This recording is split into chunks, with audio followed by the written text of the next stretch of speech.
যে আমরা চাই সঠিকভাবে সুন্দরভাবে এদেশের মানুষ যেভাবে আশা করে সেইভাবে দেশ পরিচালনা করার জন্য। I have a plan for the people of my country, for my country. Tarique Rahman 1977 সালে জিয়াউর রহমান ক্ষমতায় আসার আগ পর্যন্ত পারিবারিক গণ্ডির বাইরে তেমন কোনো পরিচিতি ছিল না তার। 1981 সালের মে মাসে জিয়াউর রহমানের মর্মান্তিক হত্যাকাণ্ডের পর প্রথমবারের মতো দেশবাসীর সামনে আসেন তারেক রহমান। এরশাদ বিরোধী আন্দোলন সংগ্রামের কঠিন সময়ে ছিলেন খালেদা জিয়ার ছায়াসঙ্গী। 1988 সালে দলের গাবতলী উপজেলা ইউনিটের সাধারণ সদস্য হিসেবে যোগদান করেন বিএনপিতে। 1991 নির্বাচনে বেগম খালেদা জিয়ার সাথে দেশের প্রায় প্রতিটি জেলায় প্রচারণা চালান তিনি। 1991 পর থেকে গড়ে তোলেন তৃণমূল বিএনপির ভিত। তৃণমূল সম্মেলনের মাধ্যমে বগুড়া থেকে শুরু করে বিএনপিকে নতুন করে সাজান প্রতিটি ইউনিট, থানা, জেলা ও বিভাগীয় পর্যায় পর্যন্ত।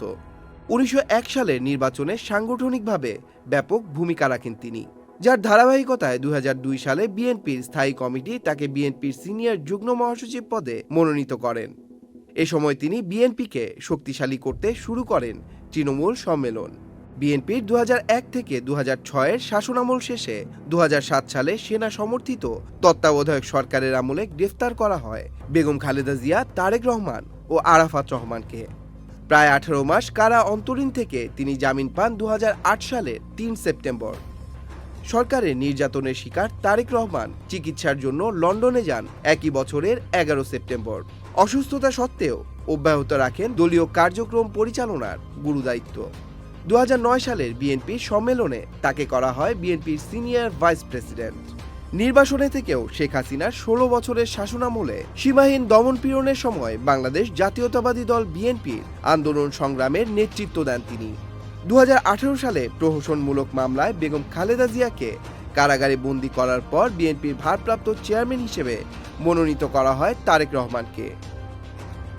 2024-এর 5 আগস্ট দীর্ঘ আন্দোলন সংগ্রামের ধারাবাহিকতায় ছাত্র জনতার অভূতপূর্ব গণ অভ্যুত্থানে পতন হয় শেখ হাসিনা সরকারের। 17 বছরের বেশি সময় লন্ডনে নির্বাসিত থাকার পর লাখো মানুষের বাঁধভাঙা উপস্থিতিতে 2025 সালের 25 ডিসেম্বর দেশে ফেরেন তিনি। শেষ হয় তার প্রত্যাবর্তনের দীর্ঘ প্রতীক্ষার প্রহর। শেখ হাসিনার ক্ষমতাকালীন সময় বিএনপির চেয়ারপারসন বেগম খালেদা জিয়ার উপর চালানো নির্যাতনের প্রভাবে ক্রমশ অসুস্থ বেগম খালেদা জিয়ার মৃত্যু হয় 30 ডিসেম্বর। শোকগ্রস্ত গোটা দেশ অভূতপূর্ব সম্মান আর শ্রদ্ধায় বেগম জিয়াকে জানান শেষ বিদায়। তার মৃত্যুর পর 9 জানুয়ারি দীর্ঘ আন্দোলন সংগ্রামে নেতৃত্ব দেয়া নির্যাতনে নির্বাসিত নেতা তারেক রহমানের হাতে তুলে দেয়া হয় বিএনপির চেয়ারপারসনের পদ। Tanmoy Mahmud, channel I.